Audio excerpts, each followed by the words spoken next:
when you talk about the need for investment in places like the Mississippi Delta and persistent poverty places across the country, you know that there's a reason that it's hard to attract capital. These are communities where the markets essentially have failed so many people, so many towns, and often it takes something to prime the pump, to get them to get the engine started, to ignite the flame. That's why we've titled this panel "Igniting the Flame: Philanthropic Investment in Persistent Poverty Areas." 25 years ago, as you haven't noticed, our 25-year logo, we started with $1.5 million capital grant from the Pew Charitable Trust. Pew had never invested in rural. Again, similar to the point that Laura made from Goldman, they were an urban foundation based not in Philadelphia, Mississippi, but in Philadelphia, the other Philadelphia. And they had a windfall and got Bill Moyers to convene a group to think about if we're going to look at making investment in a rural place, where should we do it? Where would it have the greatest impact? And again, similar to some of the points that were made then, you've got to find a partner who knows the community, who knows the region. And they reached out to George Penick and the Foundation for the Mid-South. Foundation Mid-South received a grant from the Pew Charitable Trust that became the seed funds for the Enterprise Corporation of the Delta, as we were known then. We later became Hope Enterprise Corporation. But that $1.5 million and a challenge to take that and transform the economy of the Delta. $1.5 million. I'm trying to figure out why that made you laugh. It is, but the real funny thing is that we were audacious enough to think that we could make a difference. But we knew that that was just a start, but it was an important start. And so that, the Foundation for Mid-South, the Pew Charitable Trust, later the Walton Family Foundation, one of our first investors, Lisa Mensa, when she was with the Ford Foundation, came down and toured the region. And it was at a time when Ford was thinking about stopping their investments in CDFIs. She went back and made the case that that was a mistake. Fortunately, over the years, Ford has continued to be one of our major supporters. Mary Reynolds Babcock was later one of the few foundations in this part of the country, and they took a serious interest in understanding and building the capacity of CDFIs. Without those seed investments, without philanthropic capital, the R&D that Nick talked about, we wouldn't be here 25 years later.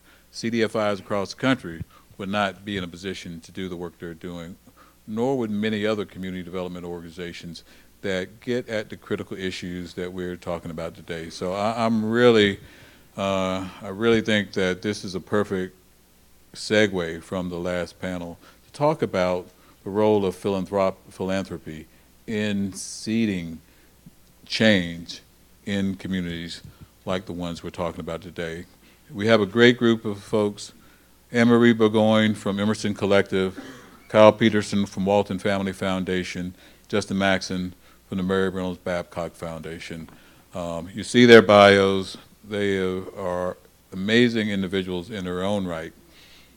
One of the things I like to start with, each of you work with foundations made possible because of the wealth of people. Quite frankly, their zip codes are a lot closer to Jeff Bezos' zip code than they are to Itabena. These are people who could be anywhere, doing anywhere, anything, and certainly weren't compelled. Most people wouldn't think they would be compelled to pay attention to places like Itabena. So I think I want to start with each of you talking a little bit about why places like this matters. Why are you here? I'm glad you are, by the way, but you understand the point. I mean, we don't, in the Delta, we have an average of $41 per person grant making per person in the Delta and in Appalachia, places like that. You compare that to $450 per person in the U.S. overall, $2,000 per person in New York City, $2,000 per person, $41 per person. You can see the disparities. But you all decided that these places matter. Anne Marie, why would Laureen Powell Jobs, who is the founder of Emerson Collective, talk about why this matters to the Emerson Collective? So I guess I could put a specific observation on it and say, if I saw a Delta opportunity like $40 to $2,000, I think I'd move toward that too. So it may be that actually those stark numbers are part of the reason. If I step back and tell you a bit about the Emerson Collective, weirdly, our first office was on Emerson Street in Palo Alto, California, but we're named for Ralph Waldo Emerson, and we're specifically named for his belief in self-reliance. And if you haven't read that, I read it now annually. It's a pretty insightful look at what is important, what human people could believe is important. For us, we think a lot about removing barriers. We think a lot about helping individuals to find their full potential, which I think has a lot to do with awareness and optionality and choice and agency. And so for us, when we look at a place like the Mississippi Delta, there's a piece we think about that's about need. We look at the people who live in a place and we see their hope and their optimism and their belief that the world could be better. And then we see that there's just fundamentally fewer resources here, and that feels like a good place to choose toward. For us, we are not theory of change sort of funders. I can talk a little more about Emerson later, but we are more about building ecosystems. We're trying to find places where if you put more resources, the people who are there have the opportunity to explore and do things differently. And so when I looked at what we fund in the Delta, a lot of the things are more local, some of them are more national. Education is our baseline, so there's a lot of pieces around strengthening the ability of teachers to teach, helping more people to be strong administrators in universities. Not in universities, we usually do more pre-K to 12 work. But helping more people to be strong administrators. We have a lot of work in what we call our social justice portfolio, but whether that's about money bail, helping prosecutors to see the power that they have in the criminal justice system, fundamental human rights and litigation work, that for us is sort of bottom-up work. And then I'll just answer really quickly the question, why hope? When we work in regions that are not our regions, we look for an anchor partner, an organization that when we want to build community, and I mean build community there, it's not about us, it's about the community itself. There's someone who always picks up the phone and says, I would love to embrace that. And so I think about the times that Bill and I looked, the last 3 introductions I made to Bill, one was an organization that does Latino organizing and was really interested to learn more about what hope did in communities could change the way that people move in this community. Another is an organization of women who are trying to build an army, literally, of 1 million African-American women who will walk in their communities around the United States to take action in their communities and change the public health trajectory of themselves and their families. And the other was a person who's doing small business enterprise growth and wanted to learn more about working in the Delta. And in all 3 instances, I call Bill, Bill says yes, and someone on Bill's team starts a fruitful conversation. So for us, why Mississippi? I think it's actually kind of clear, and then why hope? Hope is one of those places that is full of heart and full of smarts and full of leaning forward to what's possible. Kyle, you are, the Walton family is from this part of the country, but Walton does work globally. But you have a specific focus, the family has a specific focus on what you call the home region. Talk a little bit about why this matters to the Walton family and tell us about some of the focus of the Walton Family Foundation as it relates to persistent poverty. Well, thank you, Bill. I'd love to do that. But first, I was looking out here, and I think when you and I talked about this, you told me there'll be 50 people showing up. And I think we're about 350 in this room. So. It's because of you. No. It's because of you. That's the whole point. It's because of you. And I love what you asked before, what you said before, and that is, you just got to ask, right? You just got to ask, and people will show up. So this is pretty magnificent.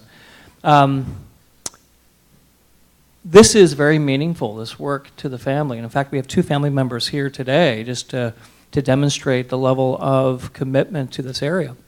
Lynn and Olivia Walton are here in the audience. And the commitment to the Delta goes all the way back to Sam Walton into Newport, Arkansas, with family ties there. This goes way, way, way back. And boy, I've had a great time learning about family connections, not just to Northwest Arkansas, where I live, but also to the Arkansas-Mississippi Delta, where the foundation has been investing since 1992.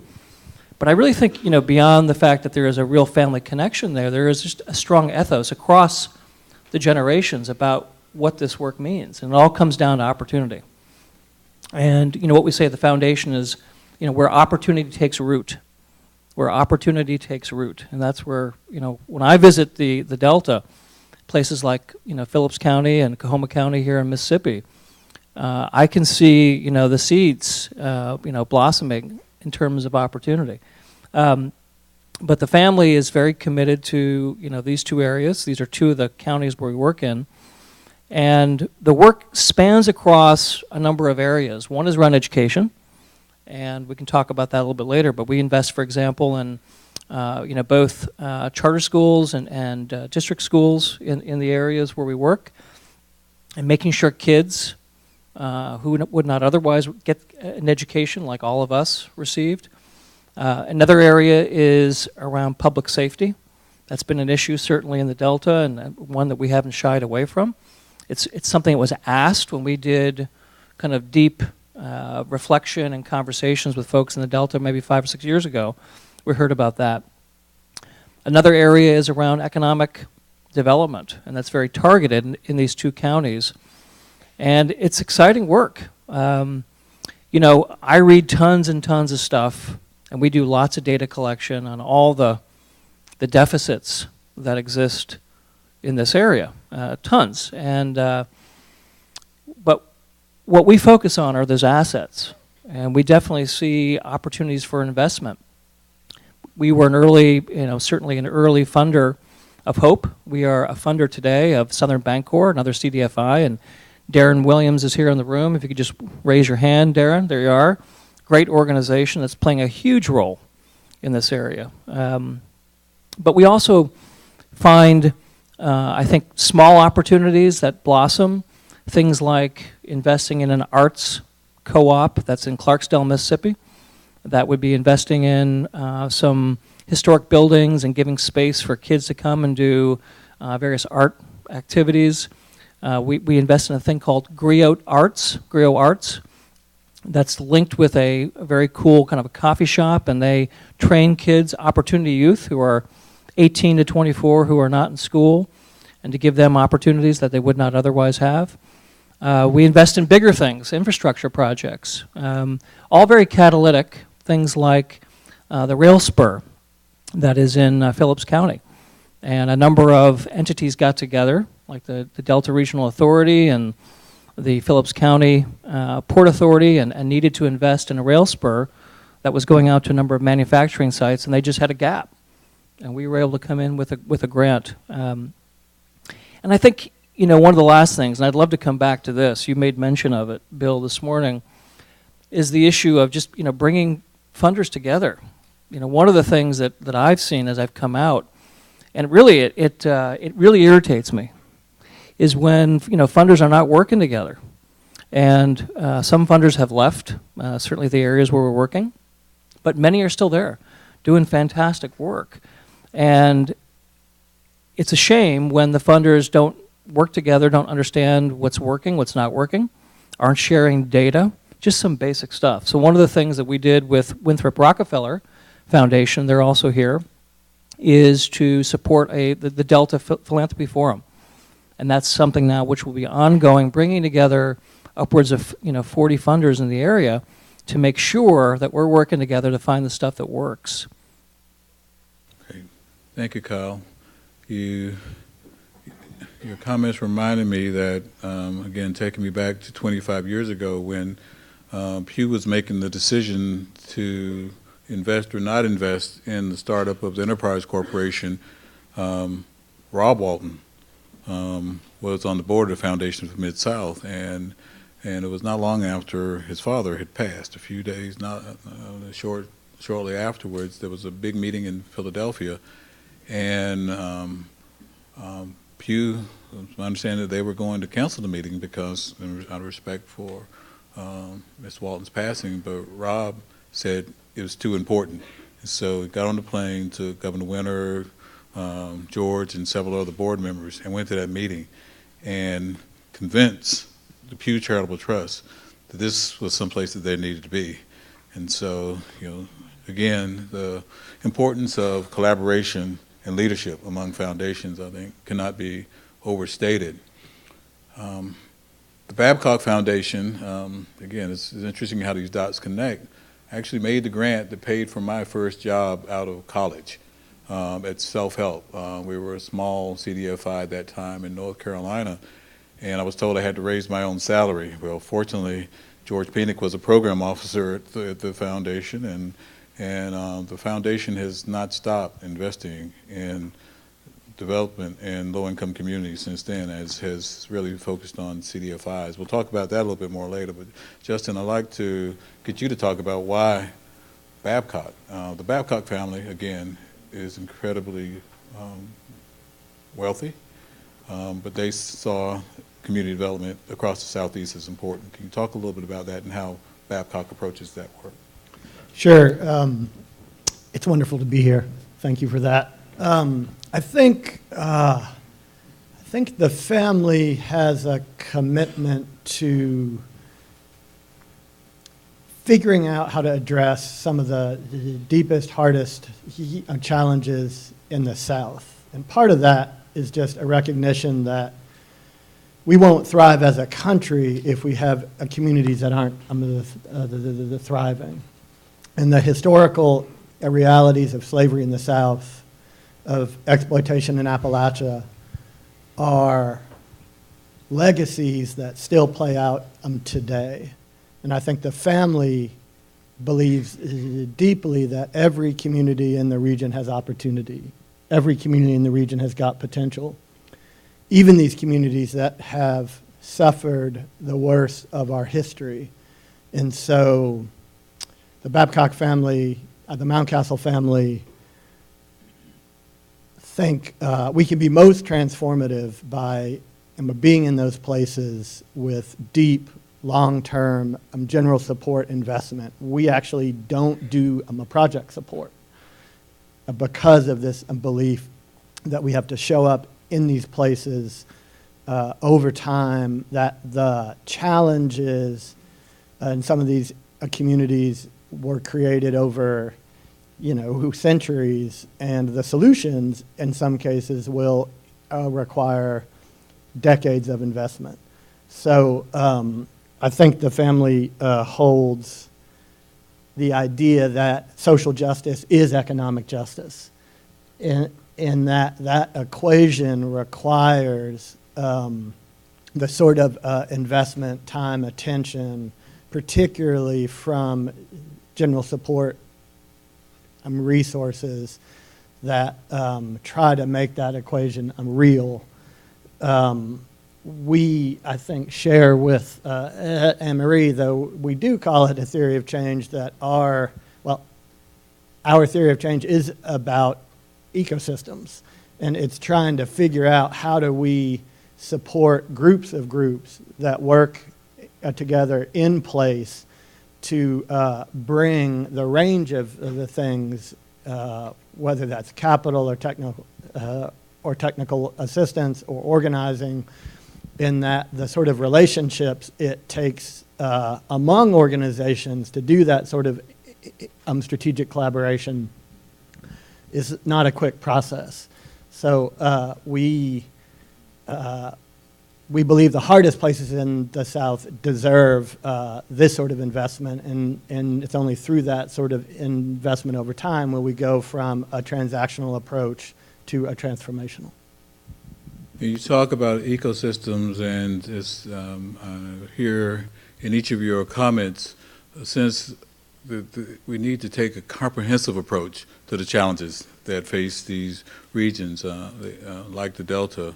I think of our work in the work of CDFI as sort of as a Swiss Army knife of community development. And we don't just focus on a single issue. We don't have the luxury of doing that, particularly in rural areas, where in urban areas you might have a CDFI that is a housing CDFI. Down the street there's a micro business CDFI and one that focuses on retail consumer. But here we have to do a lot more with a lot less. And related to that comprehensive view, the maps that I showed this morning, whether it's education, closing the education gaps, the healthcare gaps, the jobs gaps, any of the opportunity deserts that exist, food access, at some point all of those require capital, but you also require comprehensive approaches. I think of Emerson as more of an impact investor than a traditional philanthropy. You talk about taking a long view, about flexibility, and I've heard you talk about, I know the range of issues that Emerson touches on. You spoke a little bit about it briefly. I think these are the kind of approaches we like to see more of in philanthropy. Why do you see this as important? And are there particular examples that you could highlight that illustrate how this plays out in your work? Sure, can I borrow your mic? Thanks. So I should probably preface by saying Emerson is actually an LLC, and the philanthropic work is just one piece of the work. So we have investing teams that both do venture investing and impact investing, which means they have different timelines and they have different outcome expectations. We have a communications group that both creates and curates content. We have a media group which over time has actually invested in some fairly large media properties with the belief that bringing stories and just bringing understanding of topics to mass media can change the way we as a culture understand what different people's experiences are. We have an advocacy group in Washington, D.C., primarily focused on immigration advocacy, although they have some other pieces of work there as well. And we have a convening group, which then allows us to bring together all sorts of people to learn together, to plan together. And so philanthropy is not always the answer. And in fact, when it is the answer, it's only a small slice of an answer. It's asking, how do we bring an organization to a place where they can make some decisions themselves because they have more money? How can we ask them how we can be additionally helpful to them? So when we think about our work, we have this rallying cry, which is, what can we learn and how can we help? And the learning piece is about our understanding someone's work and then being able to take that knowledge and bring it to the rest of our portfolio. And the how can we help really is about bringing the other pieces of Emerson to bear on the work and building this stronger ecosystem and community. And so when we look at work, some people call it impact investing, some people call it venture investing. I think both of them actually doesn't quite honor the complexity of the work. But we are really looking for strong leaders who are thought leaders, and we're looking for models that we think are fairly demonstrative in terms of creating change and building data sets so other people can use them perhaps differently, but they can be repurposed in different ways in different places.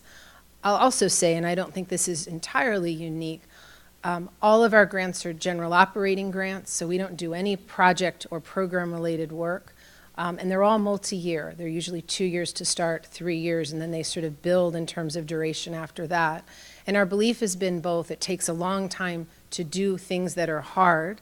We want to be in partnership and in relationship with you, and it takes actually several years to be in conversation, often to really understand what work is. Like, we do diligence, but you don't really learn in diligence what's happening. You sort of learn fundamentally what has happened and what could happen.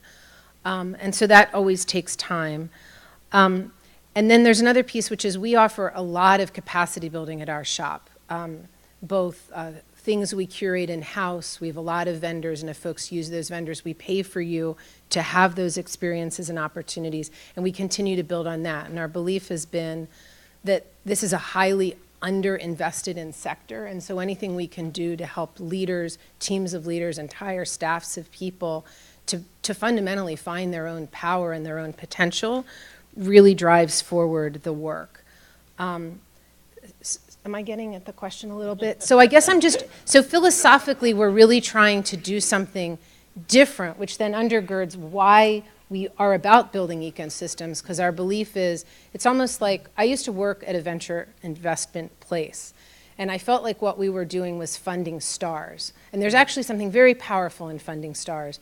They shed a lot of light, they guide people forward, but it's really in building constellations that you begin to have meaning, that you begin to have things that are bigger than just stars. And I remember when I met Lorene 5 or 6 years ago, and my job is to steward her money. Like, I want to be clear, like, I'm an agent of this work. But as we were unpacking for her what she thought change might look like, we had a lot of these shared ideas. And it's been fun to build the capacity building and the teams that are really not about being the answer, but are about starting a conversation about a bigger set of tools, both within our shop and then out in the world. Maybe I'll add 3 comments to that. One is, I think, the ethos of our foundation and the family is one around impact. We have to see it. We spend a lot of time, I think rightly so, measuring the impact. We have a full-throttled team that actually, every year we're doing evaluations, not just, on process, but we're always looking at the ultimate impact. And in fact, just this year, we actually put together sort of the refresh of what we call the Delta Quality of Life Survey, which looks at a whole bunch of indicators, and many of them are things that matter to the foundation, things like education, job growth, etc., but also things that are separate from the foundation, which could be beneficial to others who are funding. And I think that's a contribution to more of kind of the ecosystem thinking. Even if we're not investing in those areas, we think a backbone to good stewardship of resources is data. And I just think unfortunately, it's not always present in the areas where we're working here in the Delta. So that's one comment. The second comment is, we feel strongly that in order to do this work well, you have to be present. And this is a tough one for funders, particularly who are working in rural areas. You need to, in my view, and I think the family believes this too, that you need to have somebody who is present on the ground. And I think we've seen a real difference.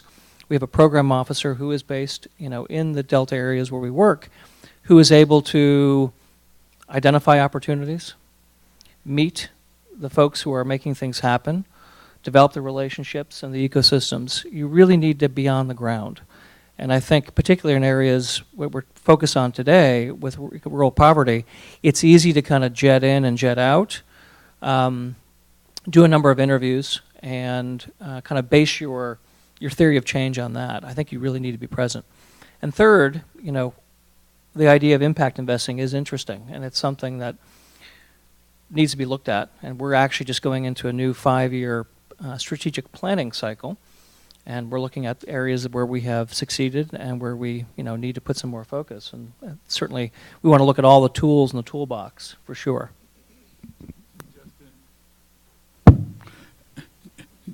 Justin, the Mary Reynolds Babcock Foundation for a long time, as I mentioned earlier, has seen community development financial institutions as a key partner in your work, and not just funding them, but the foundation, even before you came, spent time talking with CDFIs, learning about them, and trying to understand what they needed and how they could be more effective in supporting the growth and capacity of CDFIs across the Southeast.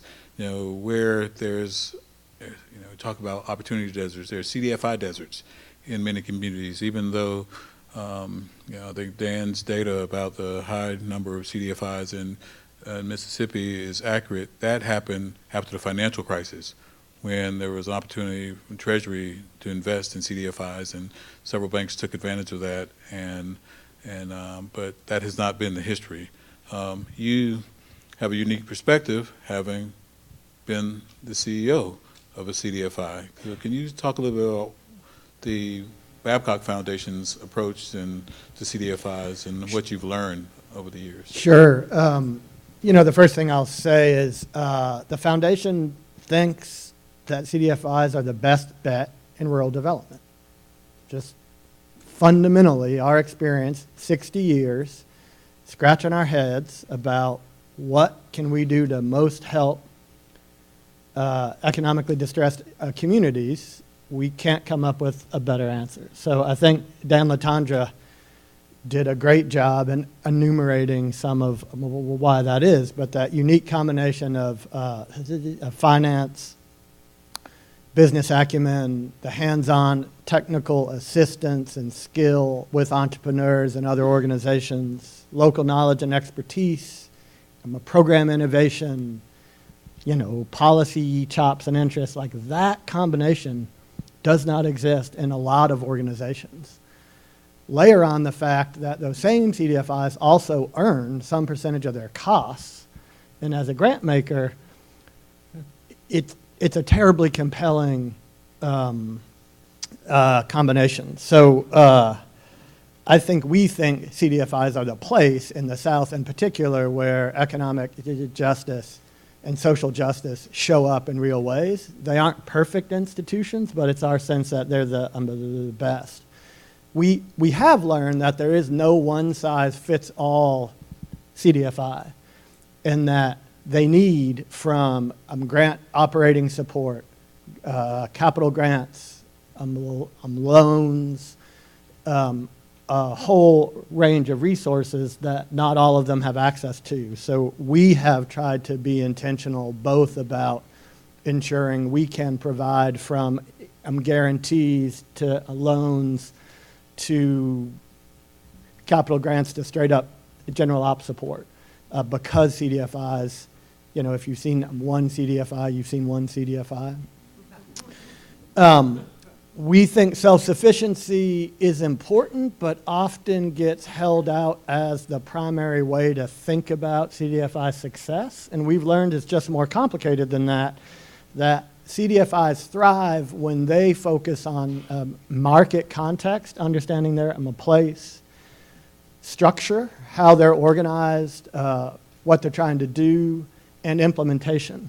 And that those three focuses end up as key to CDFI success and are more important to understand than how much of their annual operating do they earn. And in fact, those that think about those three generally are more self-sufficient. But sustainability is what we're interested in, not necessarily self-sufficiency. We have other lessons, but I'll stop there. Yeah. I want to come back to Kyle for a second. Kyle, this gathering today in many ways aligns and builds on a few meetings, convenings that the Walton Family Foundation pulled together. You pulled together an incredible group of foundation leaders in Clarksdale last year, and then a few months later, you hosted the Heartland Summit, where you promoted investment in Middle America at a time when many people don't think that the rest of the country is paying very much attention, certainly not listening to people in Itabena and places like this. What are some of the takeaways from those meetings, those gatherings that you think other foundations should be aware of? Yeah, thank you for that. I think increasingly we like convening. There's real power. There's real power in that, and we're very fortunate to be part of both of those. For the Delta Philanthropy Forum, I mentioned that earlier. It was striking in terms of what was missing there, in terms of just the obvious of bringing folks together to get on the same page and just share out what their work was. That's like step one. Now we're having conversations. We actually had a meeting last night of the kitchen cabinet or steering committee, whatever we're calling it. And the Fed is also going to be involved. We can talk about that a little later. And helping us to steer this going forward and making sure that we do have data in terms of what is the philanthropic contributions, investments in the Delta area, what are the private sector contributions, and what are the government contributions, really to see that full picture. And with that, use that as a bit of a backdrop for the next meeting, which we definitely want to have. I think that research will take some time, but we definitely would like to have another meeting this summer to talk about what's working. You know, let's begin to share very specific examples of where investment is paying off in terms of impact. So I think that's work that we're excited about, and I think it's moving ahead. There seems to be real enthusiasm. The Heartland Summits was the brainchild of Olivia Walton, who's here again, and I thought it was just the coolest thing. And you know, what's so interesting is that you read in the newspapers every day about the Heartland, whether it's here in the Delta or in the middle part of America, and it's like not the cool place to live, and it's, you know, underpowered economically, and where all the action is on the coast.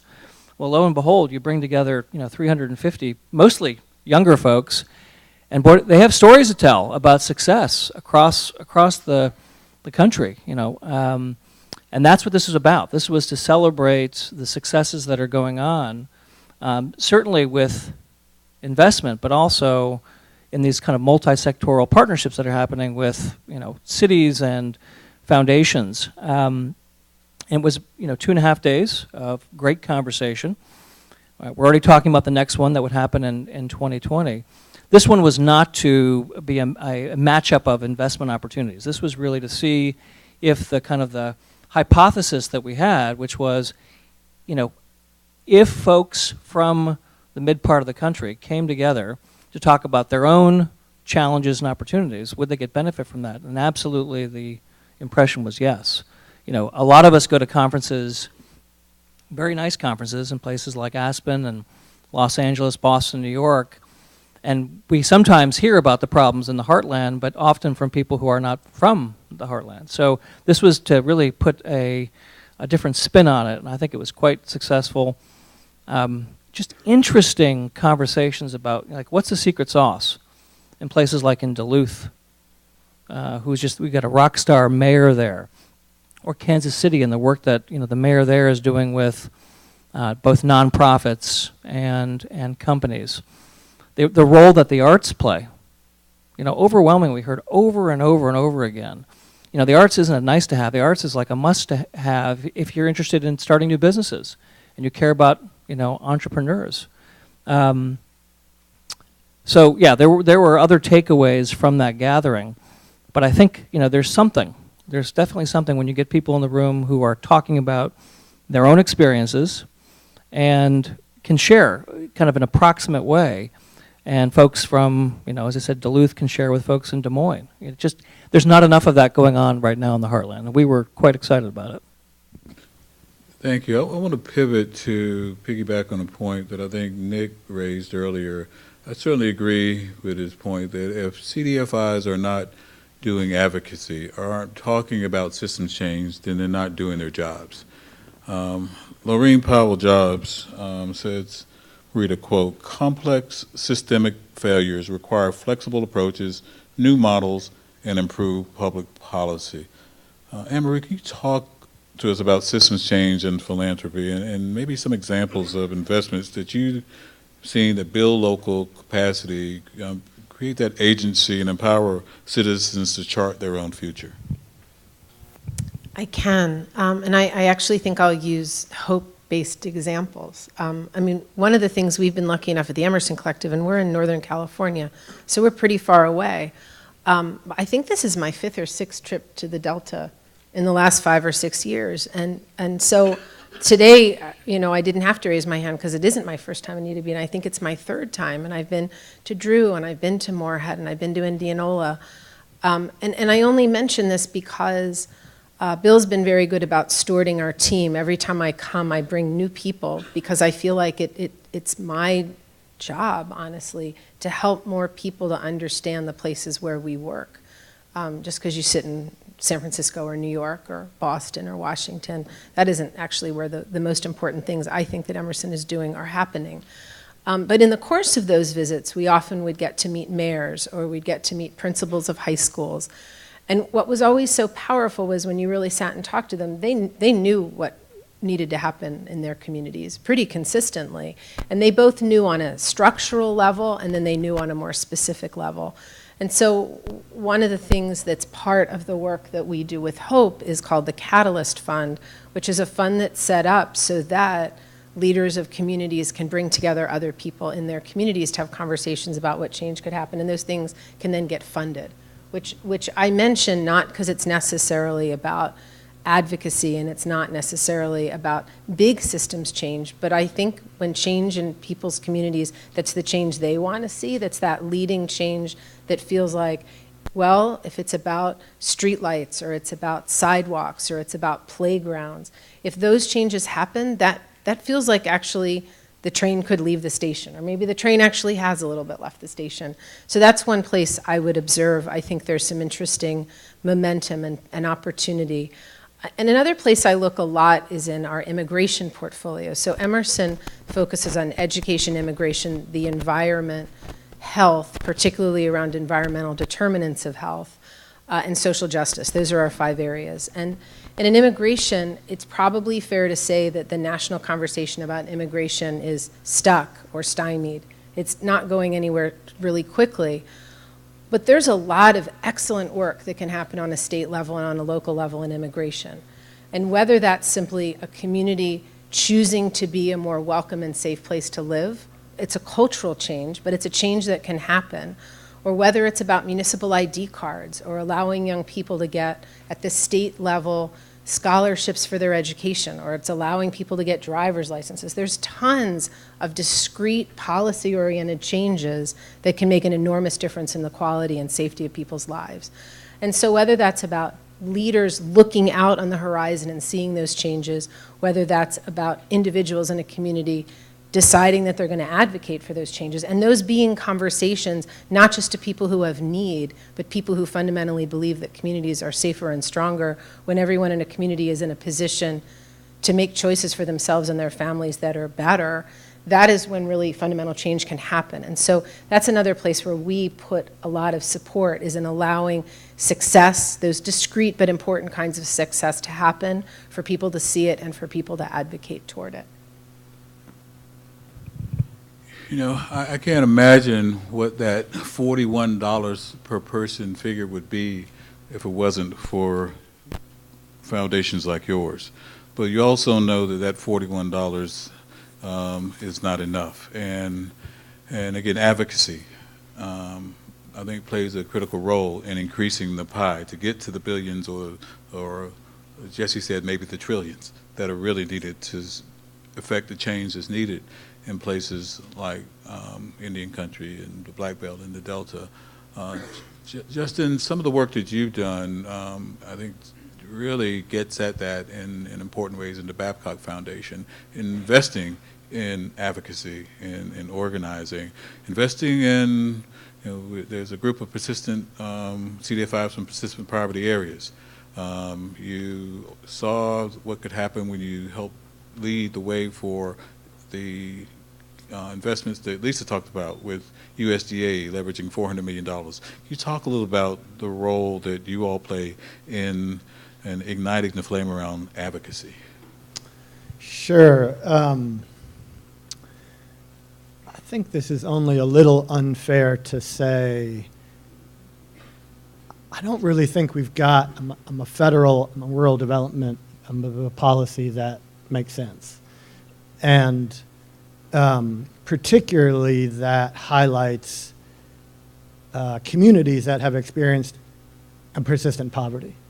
And it feels like, well, there are significant resources at the federal level. It is a broken, overcomplicated, so many boxes to check to get the resources necessary to see the change we all so desperately want to support in the communities we care about. So I just think this question of how do we organize, I was looking for Jesse, to build the political will, the interest, and the power to reimagine what federal rural development policy, and really federal development policy that is explicit about rural communities, particularly those that have experienced a persistent poverty, feels like it's got to be the central question. I think part of it is we actually know, and Lisa said this, more about what works in these communities than folk think. For sure, more than the mainstream press would imagine. And CDFIs and others play such a critical role in lifting up examples, telling stories about opportunity, not just about challenges, and making real the case that we know what to do with billions of dollars. Foundations have got to make the resources available, the general support grants, and help CDFIs and other organizations have access to the funds that allow them to do the sort of policy advocacy necessary to see change in the policies that that control investment. And there's a lot that we can do with foundations. All the glue resources necessary to get groups together, to articulate a policy platform, to build the relationships, to believe in each other enough, to identify, key messages and stories, and who's got relationships on the Hill or in other places.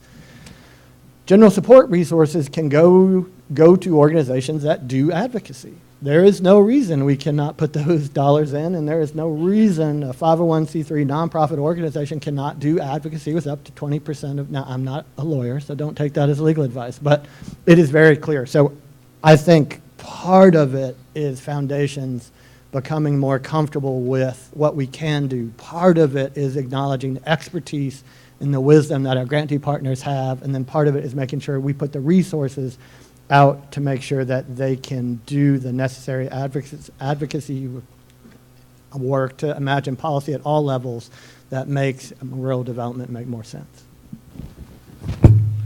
Thank you. My colleague has given me the time to wrap up, so I will channel my good friend Ed Sivak and ask you all to take a minute to just share with us whether it's talking to your foundation colleagues, talking to CDFIs, community development activists, or talking to policymakers. What should they know about rural development, about rural opportunities that you've learned over the course of your work in places like the Delta? What should... Sure, I got it. There's a lot there. One thing I'll just mention, which I think is new and interesting, is something that came out of the Heartland Summit, and that is a new think tank that we are launching called the Core Economic Institute. That name may change, but nevertheless, this will be a think and do tank focused on the Heartland and looking at issues that we've been talking about today. And one of the things that's really interesting in the early research is this concept called a micropolitan area, which is where you have a number of counties contiguous. You have at least one city that's larger than 10,000 people but smaller than 50,000 people. And doing the research across the heartland about where are these micropolitan stars? Where are they punching way above their weight? Places like Findlay, Ohio, Pecos, Texas, and Blytheville, Arkansas. They're just confounding what you would normally think because for a small city that ain't St. Louis or Kansas City, etc. That's the type of work that I'm excited about that can sort of push the thinking, because that's really what the reality is, right? And we're not going to probably create another major city in the area. So we have to think about what's working in these smaller areas and try to work with folks to bring about some of that secret sauce. At the risk of being halfway ridiculous, it's not rocket science. Like, it is hard, it is slow, and it is complicated, but we know a lot about what works in these communities. And we continue to starve the organizations in those communities that know how to do that work. So it's partially just about scale. I also think we need to invest in innovation, right? Because it's not that we figured all of it out, but I want y'all to do that innovation, right? So like we need to figure out how to resource the organizations in communities that are, the closest on the ground to do that thinking about what's the next a version of rural economic development. How do we scale the work on the ground? So